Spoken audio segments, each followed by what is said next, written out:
বিসমিল্লাহির রহমানির রহিম। নওদাজমপুর technical and BM কলেজের আজকে যে ক্লাসটি হবে সেটা হচ্ছে হিসাব বিজ্ঞান নীতি ও প্রয়োগ 2 দ্বাদশ শ্রেণী।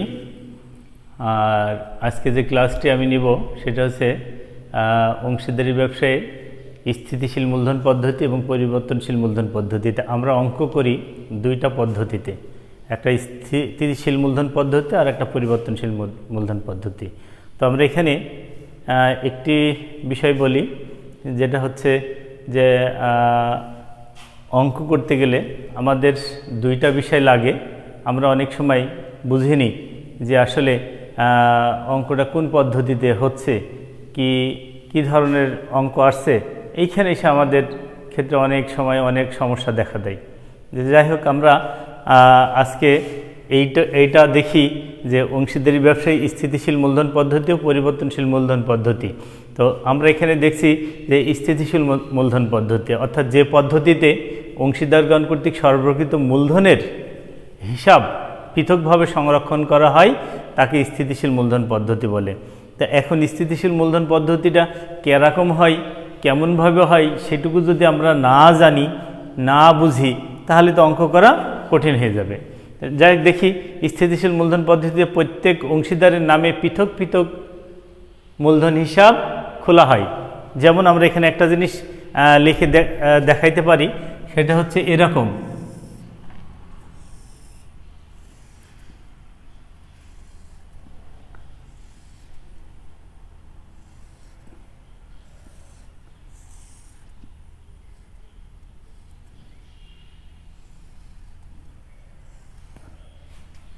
এখানে আমরা লিখব অংশীদারদের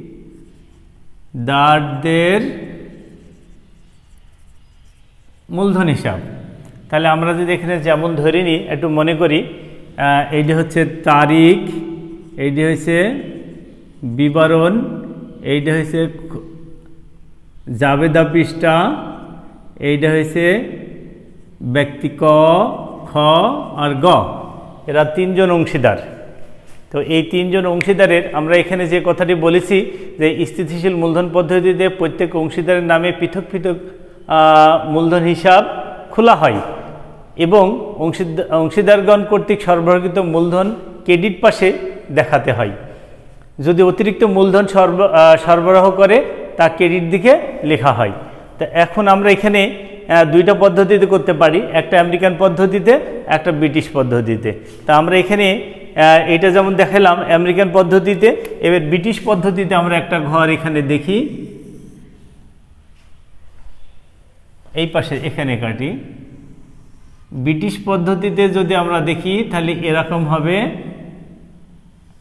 1 2 3। এখানে এসে হবে তারিখ,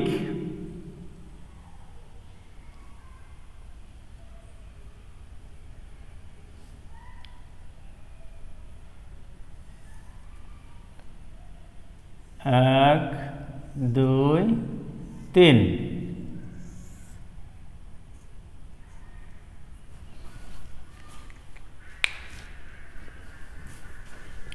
আমরা একটু এদিকে খেয়াল করি, বোর্ডের দিকে।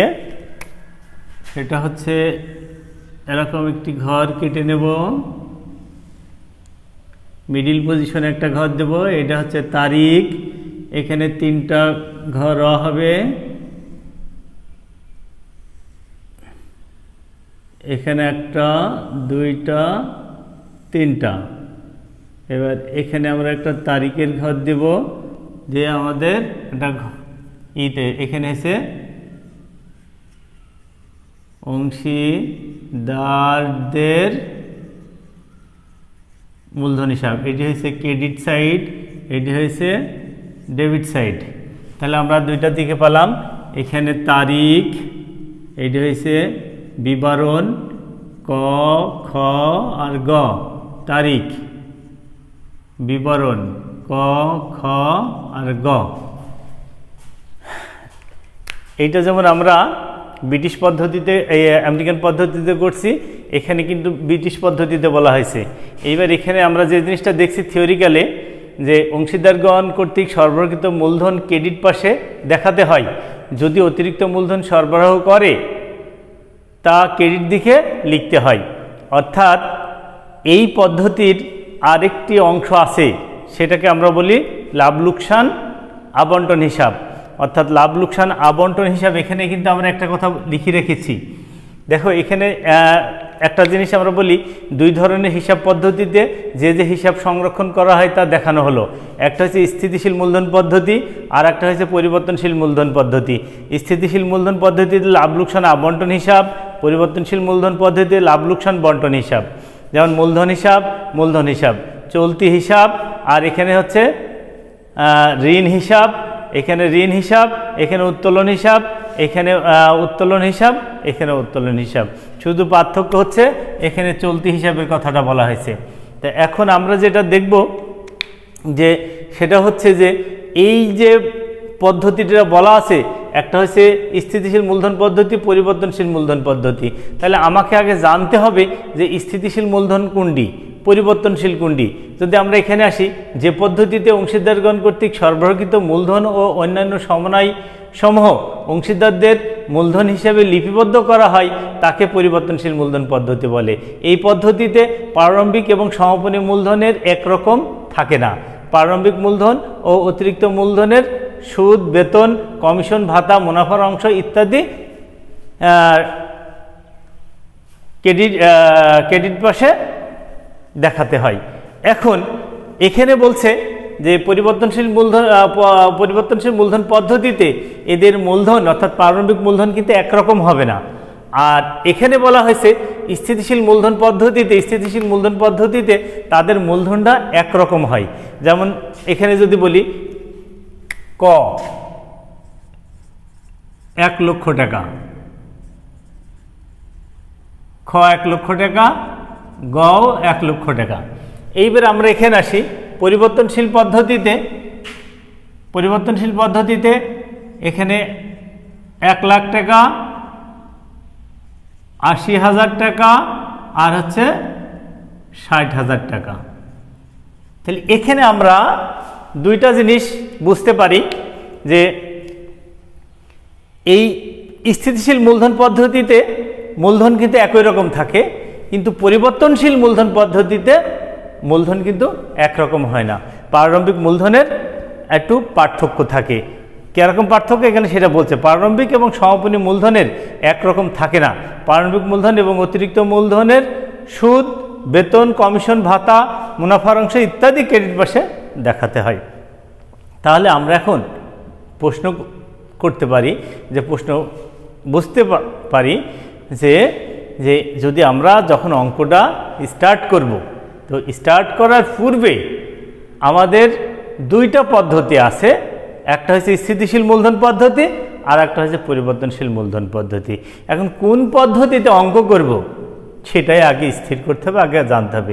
এখন অঙ্কের ভাষায় যখন আমরা প্রশ্নের দিকে দেখব, যে প্রশ্ন যখন হাতে পাবো তখন প্রশ্নের মধ্যে কি চাচ্ছে সেটা তখন আমরা অঙ্ক পাওয়ার সাথে সাথেই আমরা বুঝতে পারবো যে আসলে অঙ্কটা কোন পদ্ধতিতে আসছে, সেটা কি পরিবর্তনশীল পদ্ধতিতে আসছে না স্থিতিশীল মূলধন পদ্ধতি আছে। এখন বোঝার উপায় কি, বুঝবো কি করি, এটা একটা প্রশ্ন। হ্যাঁ, বোঝার উপায় হচ্ছে যখন দেখতে হবে যে মূলধন যদি একই রকম হয় তাহলে আমরা ধরে নেব এটা স্থিতিশীল মূলধন পদ্ধতি, আর যদি মূলধনটা একই রকম না হয়, ভিন্ন ভিন্ন হয়, তাহলে ধরে নেব এটা পরিবর্তনশীল মূলধন পদ্ধতি। পরিবর্তনশীল মূলধন পদ্ধতিতে একটা জিনিস হচ্ছে কি, আমরা অঙ্ক করতে সুবিধা হবে। সেই সুবিধাটা কেমন, যেমন সমস্ত প্রকার খরচগুলো আমরা কোন দিকে বসাবো আমরা এটা একটু মুছে দিই। আমরা এখানে একটা জিনিস দেখি, সেটা হচ্ছে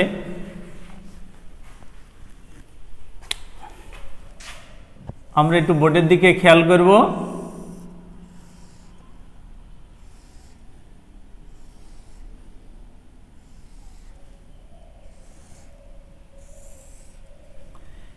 এটা হচ্ছে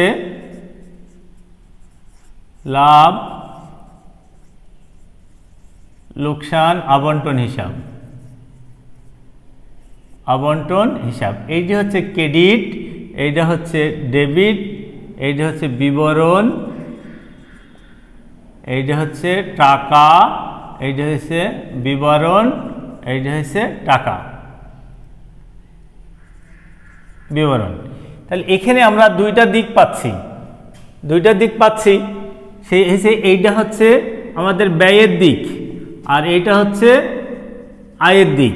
তো এখানে আমরা কি করতে পারি, যখন পরিবর্তনশীল পদ্ধতিতে আসছি তখন এখানে আমরা কি লিখেছি, লাভ লোকসান আবন্টন হিসাব, এইবার মূলধন হিসাব। তাহলে লাভ লোকসান আবন্টন হিসাবে যখন আমরা অঙ্ক স্টার্টে যাব তখন এখানে একটি কথা লিখে নেব, এই কথাটি লিখে নেব, অংশীদারদের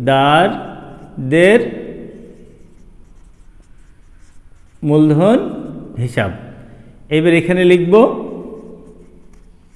মূলধনের সুদ।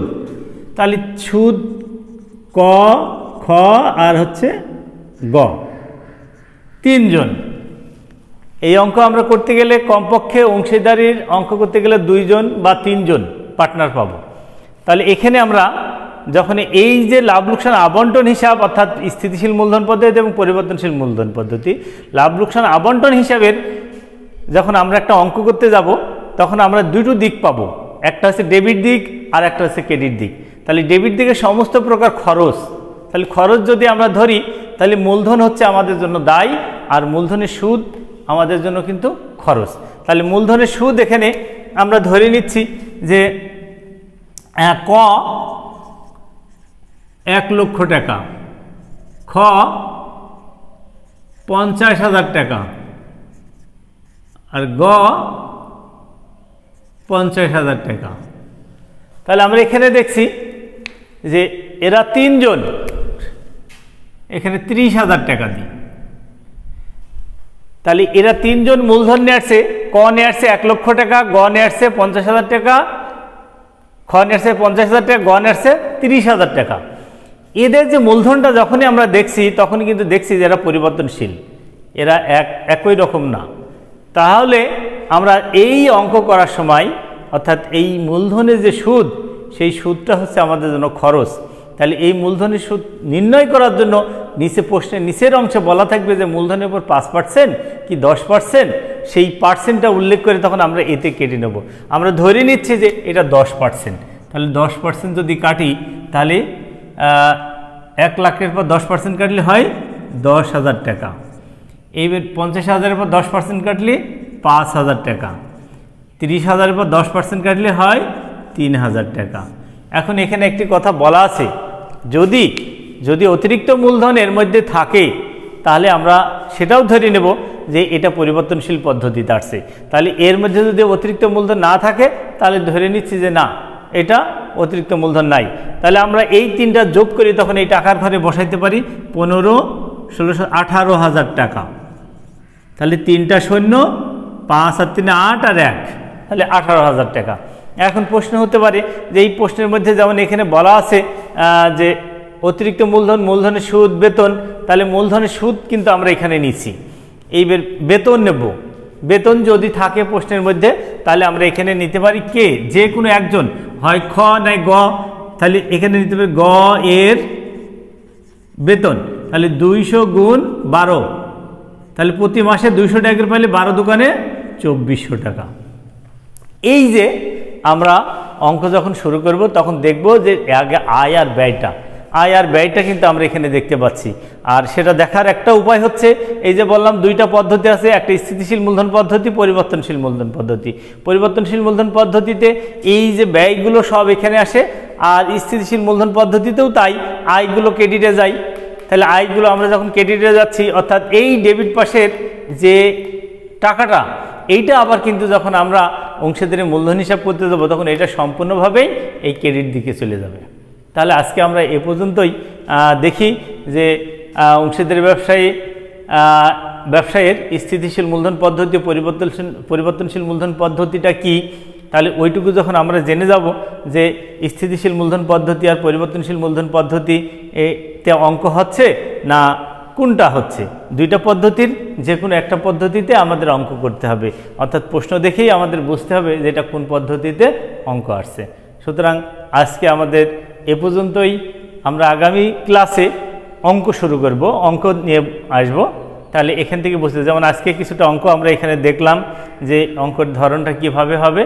আচ্ছা, নেক্সট ক্লাসে আমরা আবার এখান থেকে শুরু করব যে এই অঙ্কগুলো কিভাবে হবে। তাহলে থ্যাংক ইউ, ধন্যবাদ। আবার আগামী ক্লাসের জন্য আমরা অপেক্ষা করব। খুদা হাফেজ।